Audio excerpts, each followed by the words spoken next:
Hey, what's up, everybody?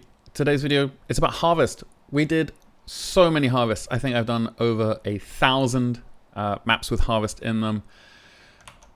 I got a lot of data.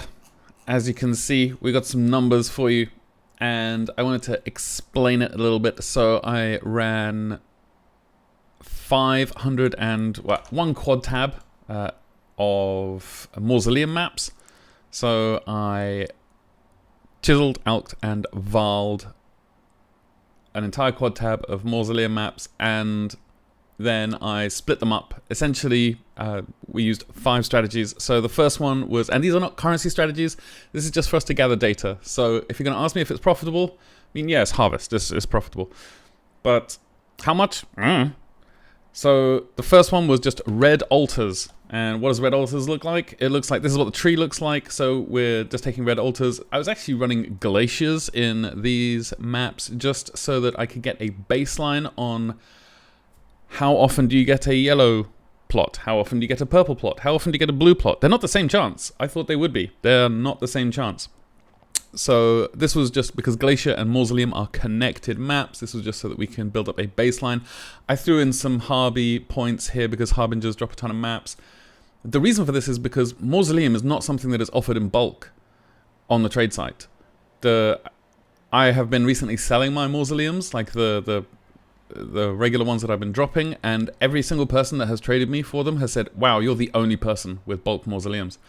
So this is just basically a red altar glacier Alkengo strat, but this was just so we could gather raw data on exactly how often do T1 plants show up, how often do T2 plants show up, how often do T3, etc, etc, etc. So that's what the first one was. The second one was we switched into blue altars, so we're going pumping quant because harvest is affected by 2 things. The amount of juice you get is affected by 2 things. It's affected by pack size, which is the opportunity to double or even triple the monsters in the map, or the seeds you get in each harvest. And it's affected by quantity. So we're going for blue altars because they always come with the quantity altar if you get the player option in the Eldritch altar. And we're going for the top hat here, we're going for the quantity wheel, and we're going growing hordes. You can use any kind of scarabs for these. I was using polished. If you're doing this kind of tree and we're using 7th gate here, so we're forcing harvest, so we're like, there's an opportunity cost of around, I think it's around 10-ish Atlas tree points. So I just threw on some extra expedition chance here and the exped wheel just because pack size also benefits expedition as well.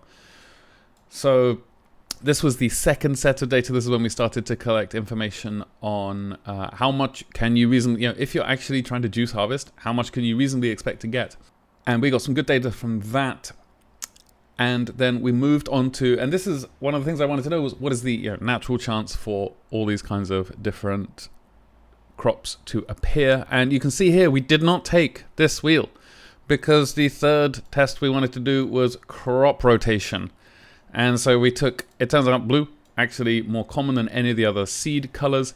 So we took the crop rotation wheel and then we basically kept everything the same, but we added in crop rotation. So it was just adding in the chance for blue altars with crop rotation. We had to lose some of the expedition points. Shame. Danning is probably still bugged, by the way. And then for the 4th and 5th tests, we went with sextants. So we went with Sacred Grove Compass. We went with double Life Force Compass as well.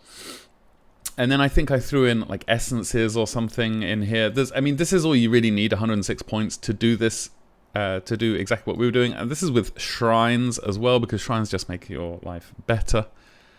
And we threw in some strongbox stuff as well. You could remove the strongbox stuff very easily, and you're at 96 points. So this is just all you need for shrines and juicing harvest. You could chuck in expedition if you wanted to. I'm not your dad. I'm not going to tell you what to do.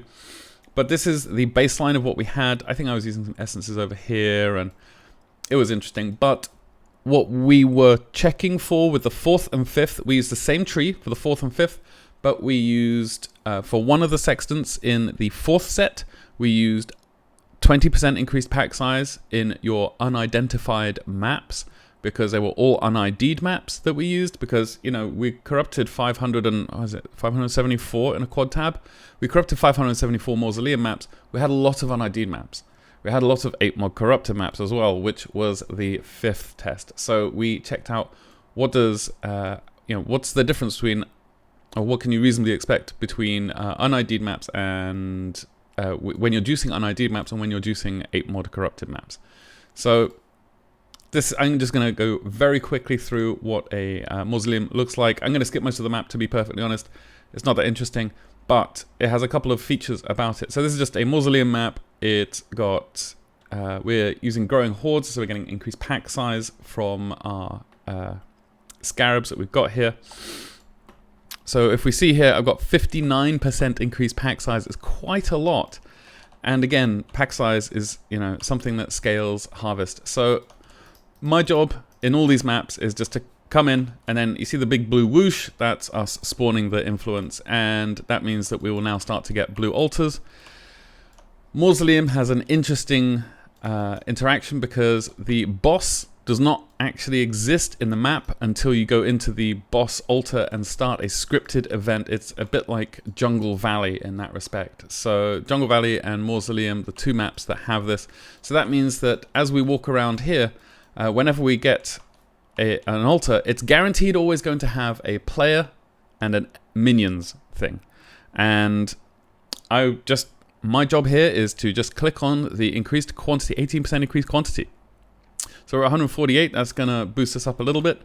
And this can be difficult if you don't have a build for this. This is the reason I can do this. Here's our harvest, and here's another increased quantity. You may be wondering how many divine shrines I got in 1,000 maps. We can see I actually put all the divines that we got here. You can see them here on the floor. So here's our harvest. I'm just going to have a quick peek in here. That's a pretty decent harvest. That's not going to be too terrible. So basically we come in, we do click all the blue altars, and we then go and do the boss. And I'm just going to skip forward to the boss so you can see what I mean. Okay, so here we are at the boss. You can see I've got 2 monsters remaining. There's some stragglers around, but we're not complete at the moment. And if we come over here, the boss, it's got this little, it's Tolman from, I think, Act 7? Act 8? But the boss, he is generated by this scripted event, so that's why we don't see any boss altars. And the boss altars, they're not that good for, I think, either of the... Oh, we've got 2 bosses, nice. They're not that good for any of our purposes. So now we see 2 monsters and we map complete. The bosses are dead. And we're just going to go straight to the harvest, and I'm going to walk us through very quickly the harvest strat that we used. Now, I had, for the most part, when we were running the juiced versions, it was we had the purple sextant because that was the cheapest one, so it just made sense. And what we're really going for is the biggest number of T3 seeds, because the difference between yellow and blue life force is 5,100 at time of video for one divine for yellow, and 6,000 for blue. So it's, you know, it's 16%. One extra seed will give you way more. So ideally, what I want to do is I want to walk away with lots of yellow life force, but I will walk away with blue life force if possible. So here I can see that I've got a yellow, yellow, yellow, yellow, and a blue, blue, and then a purple, blue, and a blue, yellow. So if I had a choice, then I'm going to be walking away with one of these 2, because I can use this purple to pump everything here, and then I can use this yellow here to pump these blues, and then these 2 yellows to pump these blues as well. But what I'm going to do first is I'm going to take this and I'm going to count the seeds, because the seeds actually, it seems quite important how many you get. So we've got 7 and 8 here. Now that's very good. The average is 6 or slightly below. So 5 and 5. We got 7 and 5 here, and we got 7 and 4. So at this point, I'm going to sacrifice this one because it's the least number. So the 7 and 8, that's really, really good for the blue plots. It's very likely that we'll get what we want from those. We'll definitely get a bunch of T3 seeds. We may even get a T4. So now we've got a 4 and a 7. I'm probably going to take the 7 here. So we've got 2 and 8 here, and just 11 here. And there is still a bug for this. You cannot rely on this. You do have to actually count the seeds. It's so annoying. I mean, you can, after a while, you just get a general idea of exactly how many you're going to get. Because you can just see, you can just see the difference. There's a stark visual difference between T2 seeds and T3 seeds. Not a huge difference between T1 seeds and T2 seeds, though, to be honest. Those could be a bit more clear. But here, we've got a little bit of yellow life force. And then we've got a 5-5 and a 5-5. We can sacrifice either one of those. And now we've got 5 and 11 here, and 4 and 10. So these are going to get, we'll just take this one. And we got no wilt, so this is very promising. It looks like I think it's likely, it's more likely than not that we will get a T4 seed. And it's, we'll see what we've got now. So we've got 8 and 8 here, and 8 and 9. Oof, it's getting pretty juicy. And so when we pump this yellow into these blues here, we're going to work. I mean, we're at least going to get 9 T3 seeds. So as a minimum. And there's a little ankle biter somewhere around there. He is. Okay. And now we've got 10 T3 seeds here and 8 over here. So I'm just going to take this one. It would have been great for the video if that had not wilted, but that is not how my videos usually turn out. All my luck goes almost ever. The build I'm using for this is ethereal knives, and this is the amount of life force you see here dropping. This is we got lucky here.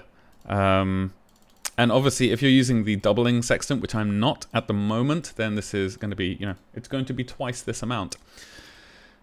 But if we just scoop up all this, now you can see we've got 2,468 blue and 435 yellow. This is a generous amount, I would say. This is more than you would normally get, but still, it's also representative of how good crop rotation can be. And there are times I've walked away with almost nothing. So it's real feast and famine. But anyway, let's get into the data. All right, so map's over, and here's our data for the first set. So our baseline, we got 39,160 yellow juice, 36,345 blue, and 34,439 purple. So that gave us 109k in juice. And this is just Alk and Go. This isn't like, you're not paying anything for these. It's just the cost of the map and any scarabs that you may want to use or sextants that you may want to use. But this is a Alk and Go tree. This is just, harvest chance. So I think I got to the point where I think we got to 164 maps, I think, and we got 100 harvests. So it's around a 3 and 5 chance to get a harvest. So really great. We averaged out 4.16 plots. So, or I should say harvests, because there's a little bit of a nomenclature. There's a naming standard that matters. So the Sacred Grove, which we were in, has a number of harvests, and a harvest is made up of 2 plots. So there's say a purple and a blue in a plot, or in a harvest rather. But there's a purple plot and a blue plot in a harvest. So one harvest is a set of 2 plots, and then you have 3 to 5 harvests per grove. And I mess it up all the time. Anyway, we recorded every single 0, like 1 yellow, 2 yellows, 1 yellow, 0 blue, 0 purple. We recorded everything. So we got 267 yellow in total. And with a bias towards 1 yellow seed, we got 293 blues with a bias towards 1 blue, and 272 purples with a bias towards 1 purple again. And I think we recorded almost everything, so I'm going to have all these spreadsheets and atlas trees in the description, so take a look at those. For the blue alters, we made a lot more, so we got 53k yellow, 50k blue, and 29k purple. And then for our crop rotation, this was much better. So we made we also had a lot more T4 seeds than the others as well. So we made 78k yellow, 44k blue, and 20k purple. And then I've got it all here actually. So this is a baseline, and you can see, almost spilled my coffee, sorry. You can see our totals. For the baseline, we're pulling out 1,098 juice per map. For our blue alters, we're at 1,000. And this is blue alters. This is with 7th Gate, so we're paying for this now. So this is 1,343 per map. For crop rotation, we're getting a bit of a bump. So crop rotation, if I look just quickly through here, I've got the total of juice that we got, and some of the 53. It can feel really bad when you've paid 12C for a harvest and you're walking out of a map with 53 life force in total. It can feel super bad. Also, you can walk out with 3,500, and that can feel really good. But if you have like 82 as well, you've got to be 51. I think one of them I got 35 somewhere. It can feel really, really bad to walk out with something very, very underperforming. So with crop rotation, you get a slight increase. It's like 80 extra life force per map. There's a lot of thinking involved in crop rotation, you start off with a lot of thinking, and also the crop rotation, you're going to get more of the one that you want. So if you have a bias towards yellow life force because it's the more expensive one and you're just trying to sell it, then you're going to get way more yellow. And so this isn't just a straight amount of money because you're going to be biased towards yellow, so you're going to have way more. With the Unid'd maps, we got 50, and this is including a doubling sextant. So the sextant doubles the amount. So we got double the amount with our with the sextant, unsurprisingly, of yellow. We got the same amount of blue, and we got a little bit more than double on the purple. So this, again, we have more purple here because we had the purple sextant that doubled the life force. Always guarantees 1 crop of purple plants in each of your harvests. So every Sacred Grove you go into, if it's got 4 plots, it's got 4 purples in there, so you're going to have more purple juice coming out. And then the 8 mob maps smashed it. The 8, it's night and day. Like, you walk out with half a divine of life force from every map if you're using 8 mod corrupted maps. It's a significant investment as well because you're paying the Sacred Grove cost, so that's at least 12C. I think I paid 50C per sextant, something like that. The upgrade thing costs around 20C-ish per map, the doubling sextant.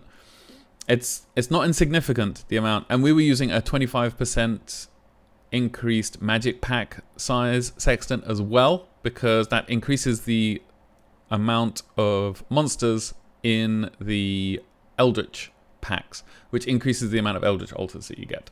So that means we get more quantity. And with the 8 mod maps, it can get really crazy sometimes. We had, I think, like 85% pack size and 330% quantity for a couple of them. It can get really, really stupid. You can walk out with, almost 2 divines of life force, and again, you can walk out with 10C of life force as well. So it's real feast and famine. Honestly, I love crop rotation. I think I will put it into almost all harvest strats I ever run because it makes you think, it makes you make better choices, because normally you just go into the harvest and you think, okay, this one has 3 seeds, 3 seeds, and this one has 1 T3 seed. I'm going to go with a 3. And that's it. You turn your brain off. But with crop rotation, you have to do a little bit of maths. It's a lot of fun. I really enjoy it. We also recorded a lot of data about the upgrade chance. So every plot, when you go into a harvest or when you go into a sacred grove, every plot has 23 seeds. Every single plot has 23 seeds. No more, no less. They're all 23 T1 seeds. So whenever I sacrificed, say, I know I've got like 8 yellows and a purple blue. Whenever I sacrificed the purple or the blue to pump up the yellows, then I just recorded the number of T2 seeds we got. And I did that for 5,060 different T1 seeds. And we got 1,257 T2 seeds. So that gives us an upgrade chance of 24.84%. It's probably 25%. It's probably 25%.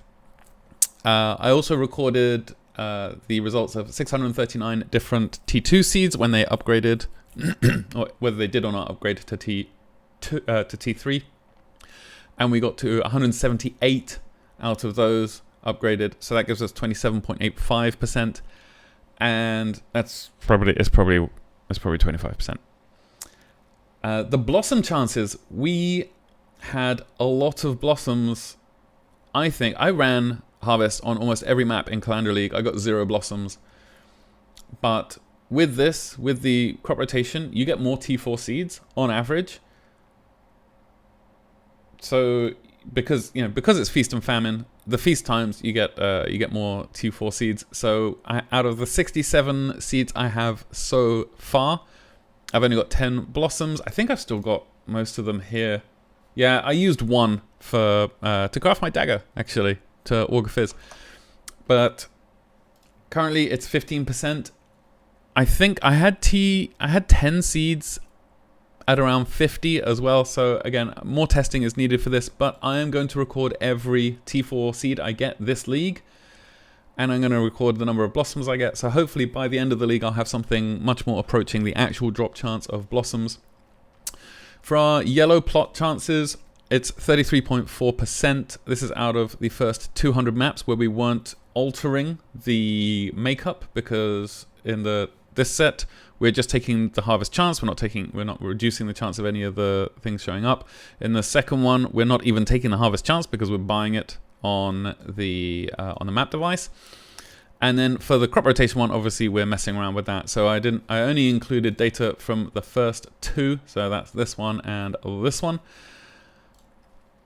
So for yellow plot chance, we got 33.4%. For our blue plot chance, we got 35%. And for our purple plot chance, we got 30%. So it seems